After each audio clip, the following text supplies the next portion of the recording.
excited. I'm a little nervous. I've been procrastinating still, and I'm not sure. I think what I want to do is just paint some flowers and paint more springtime.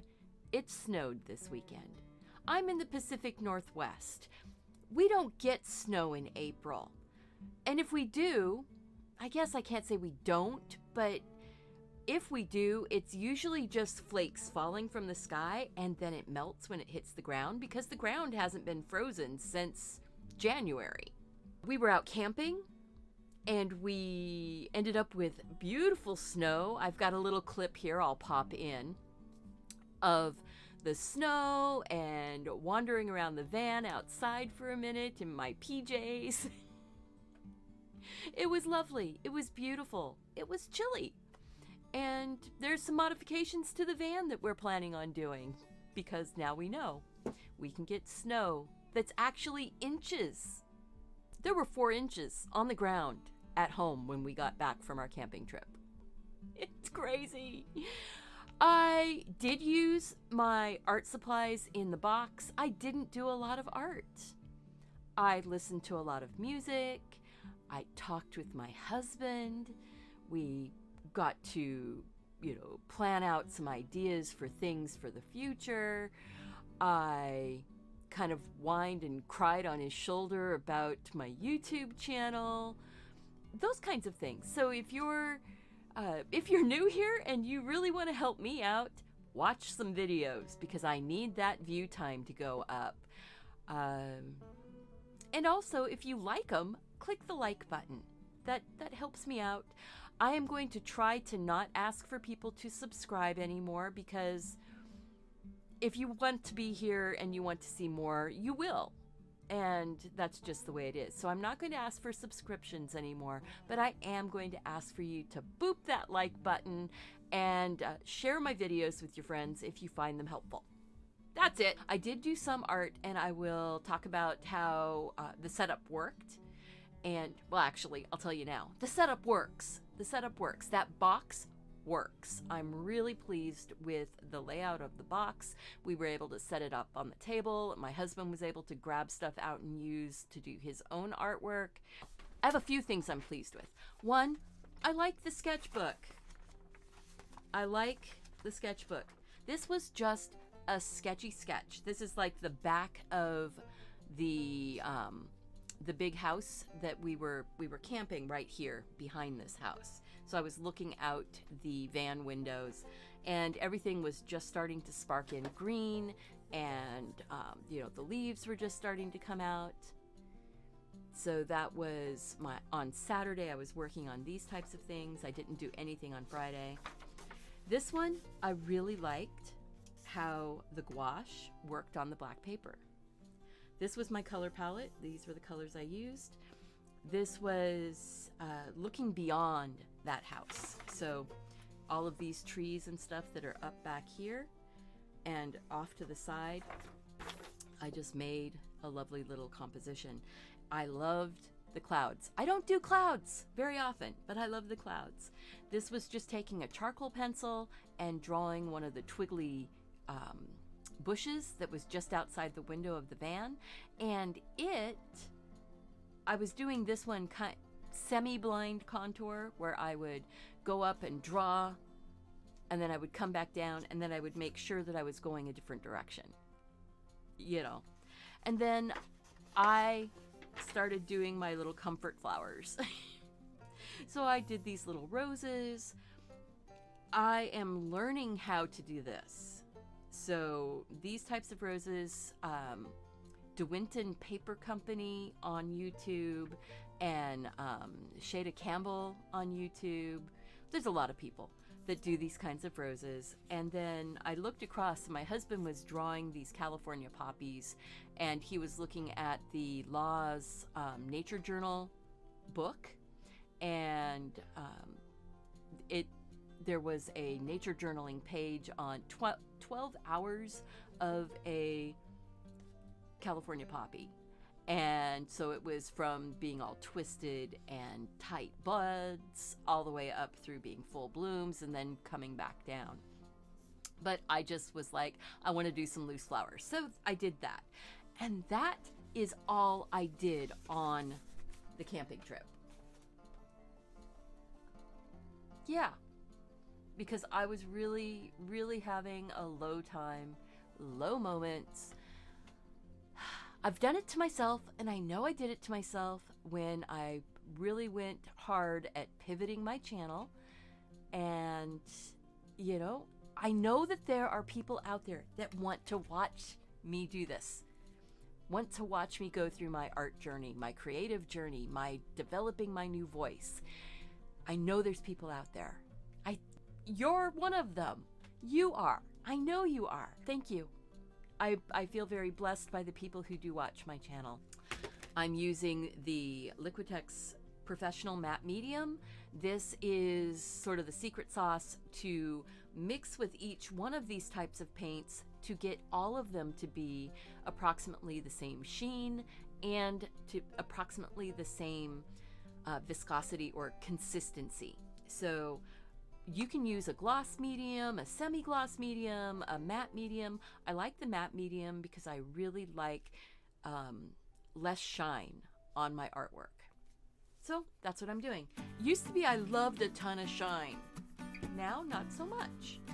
So I've got a thing of water, I've got my random paints, and I am just going to start working.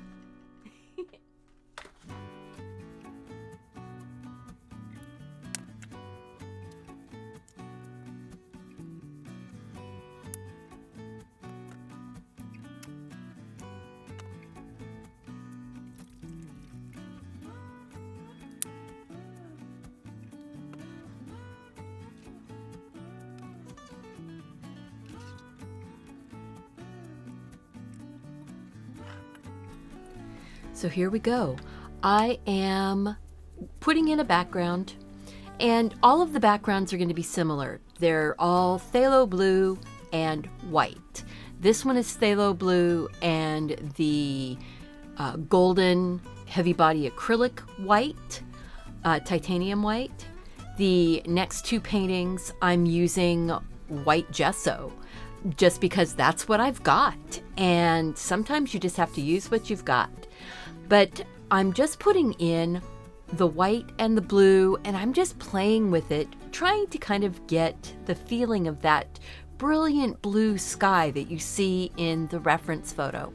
Now, I do have reference photos for each of these paintings. I didn't actually use the reference photo when I was doing this painting because I was staring out my front window.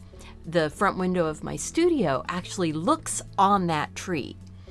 And so yeah, I'm pretty lucky. I love the springtime and the beautiful blossoms. Cherry blossoms are, they're beautiful, they're varied, they're different, they're the same. It's real interesting when you're looking at these, getting the idea of, you know, it's kind of the color and the motion of the petals that makes you think cherry blossoms. But I'm going to put in a sort of the background foliage, the stuff that you're really not going to see this at all, but it's there in the background. You don't have to be super specific here. It's just dab, dab, dab, and I'm putting phthalo blue and the Hansa yellow medium and making my green and my yellowy greens. Putting in the house, the little building in the background. I'm trying to not be too specific though. I'm trying to keep it loose. I'm also trying to not get too tied down into making it look exactly like what it is. That's one of the benefits of being an artist, is that you can make some choices. You can have your artist license to improve a scene, to omit things that you don't need. I didn't need the cars. I didn't need the garbage can that is sitting out in front. I didn't need my rose bush that's that foreground green thing that you see there, I didn't need my rose bush. I also took the tree out from behind the fence. There's actually a fence there in front of the tree, and I made it my own view, my own picture. And I think that is, it just makes me happy. And this little building, this little duplex that's across the street, that actually made me really happy too. What you see there, the reason why it's dark on the left side and lighter on the right side is that there was a shadow. When I was looking at it, there was a strong shadow there. So I put the shadow in because I liked it. But you're, again, not going to see everything that's there in this part of the picture because the tree is going to go on in front of everything. And here we go. I'm letting my brush guide the tree. The tree does not look, as you see in the photograph, my tree does not look like the tree in the photograph. It doesn't have to. The reference that I'm using, the picture out, my view out the window, the picture on the screen, they're all references. They're not a direct, you must do it this way. So don't be so worried about making things look real to the scene or so realistic.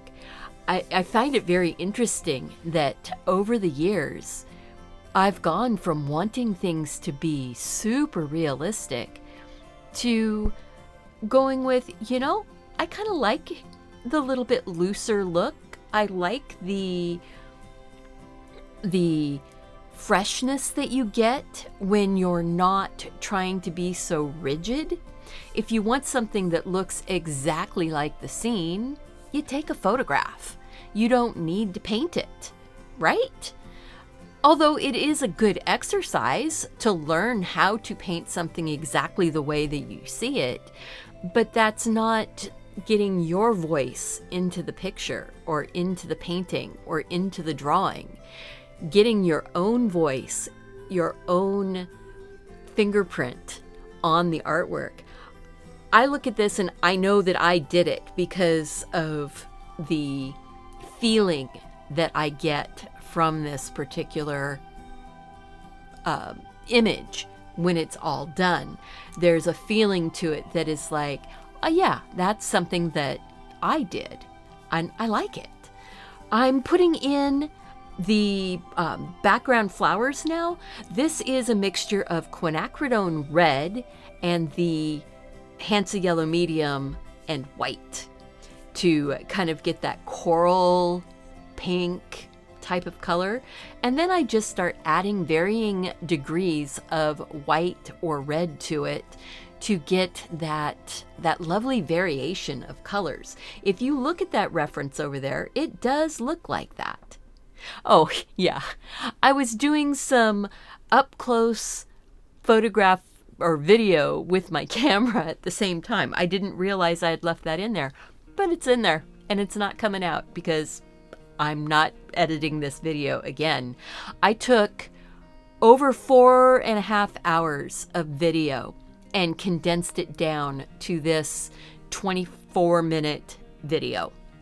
So if you want full-length lessons with me doing a voiceover, because I didn't talk while I was painting, but I can do the voiceover lessons. If you are interested, leave me a comment down below and let me know that you want all of 3 lessons or that you only want 1 or which one you really want to see, because I do cherry blossoms 3 ways in this video. I do the cherry blossom tree, I zoom in on the branches and do a set of branches with bigger flowers that are a little bit more cherry blossom shapes.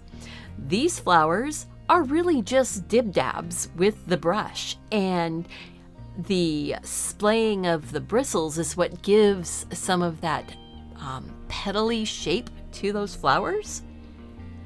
But they're pretty much just polka dots. And you could do this with Q-tips. And if you want to see a cherry blossom tree with Q-tips or cotton buds, let me know. I can do that. I can do a really pretty quick little cherry blossom tree on maybe an 8x8. So let me know if you want to see that. And yeah, we are just about done with this one. I will be signing and moving on to the next. Oh, if anybody wonders why on earth am I using such a small water dish, I'll let you know.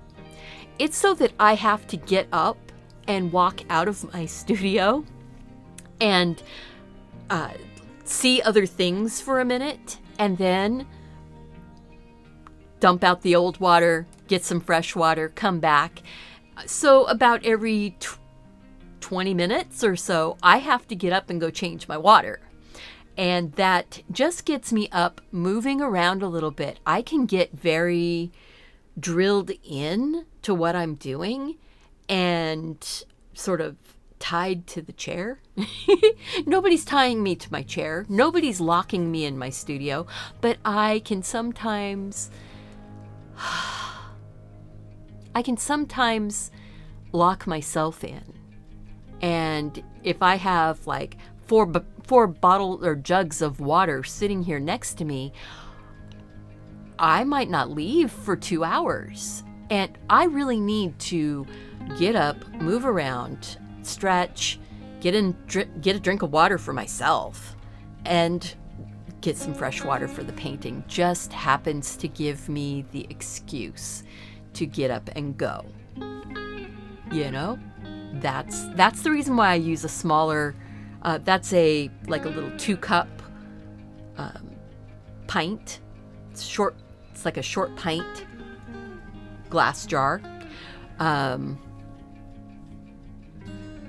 Yeah. And that's what it is. That's why I do what I do. And this tree is done. And we're going to be starting on the branches now. The stems, the pretty flowers. It's going to be fun. I'm probably not going to talk as much now. The painting, I did start this one with the palette knife, scraping the paint on, but it really and truly, you could do the whole thing with a brush and you don't have to worry about a palette knife. This is done with the Liquitex Professional Gesso and the blue paint. I just put the white on the canvas panel instead of on the palette at this point.